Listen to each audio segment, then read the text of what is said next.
L'histoire du verre est aussi ancienne que les premières grandes civilisations.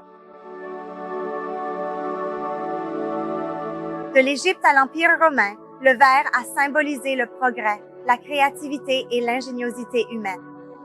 C'est au 1er siècle, à Végicé, que les artisans syriens ont inventé la canne à souffler. Cette découverte révolutionnaire a rendu la production de verre plus facile, plus rapide et moins coûteuse. La verrerie s'est alors épanouie dans l'Empire romain et s'est propagée de l'Italie à tous les pays sous son domination. C'est en Méditerranée que le verre a atteint son apogée expressive. D'abord fabriqué dans la ville d'Altino, le savoir verrier s'est rapidement déplacé vers l'île de Venise, où les artisans vénitiens ont perfectionné les techniques que nous connaissons aujourd'hui. Mais l'expansion importante de la verrerie à Murano s'explique par une raison précise. Une loi de la République sérénissime exigeait le transfert de tous les fours de Venise vers Murano, afin de prévenir les incendies et de protéger les secrets de cet art verrier. C'est à partir de ce moment-là que Murano est devenu le cœur battant de la verrerie. Au fil des siècles, les techniques développées ici ont fait la renommée mondiale du verre de Murano. L'une de ses caractéristiques distinctives est justement la couleur du verre.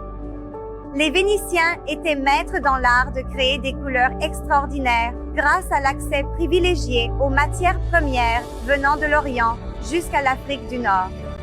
Des minéraux comme l'or, l'argent ou le cobalt servaient à créer des palettes uniques, jamais vues auparavant. La chimie du verre est une science fascinante. La base du verre est du sable siliceux porté à une température extrêmement élevée, au-delà de 1200 degrés Celsius, jusqu'à devenir une masse malléable. L'ajout de soude permet aux artisans de modeler le verre en ralentissant le refroidissement et en rendant le façonnage plus précis. Sans soude, le verre serait si fragile qu'il ne pourrait être travaillé que pendant quelques secondes.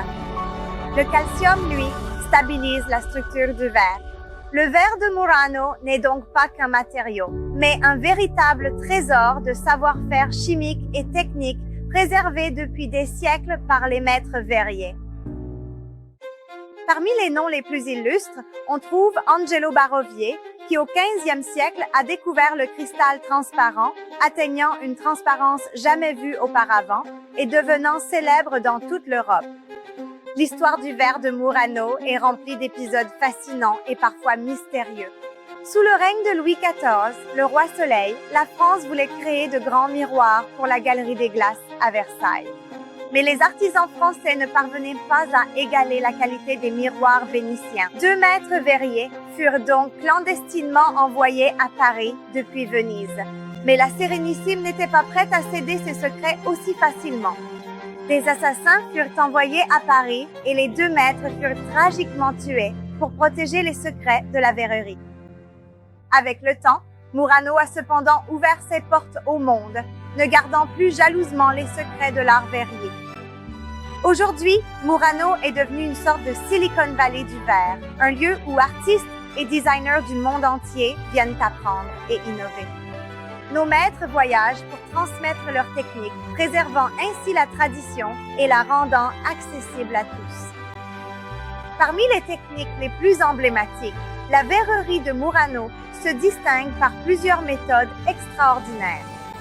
La technique du millefiori, par exemple, consiste à créer de longues cannes de verre multicolores que l'on découpe en sections pour former des motifs décoratifs ressemblant à de petites fleurs. Ces pièces sont ensuite fusionnées pour créer des objets à la fois complexes et captivants.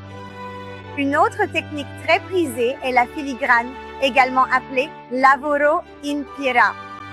Elle consiste à insérer de fines torsades de verre coloré ou blanc dans une structure transparente, offrant un rendu élégant et raffiné.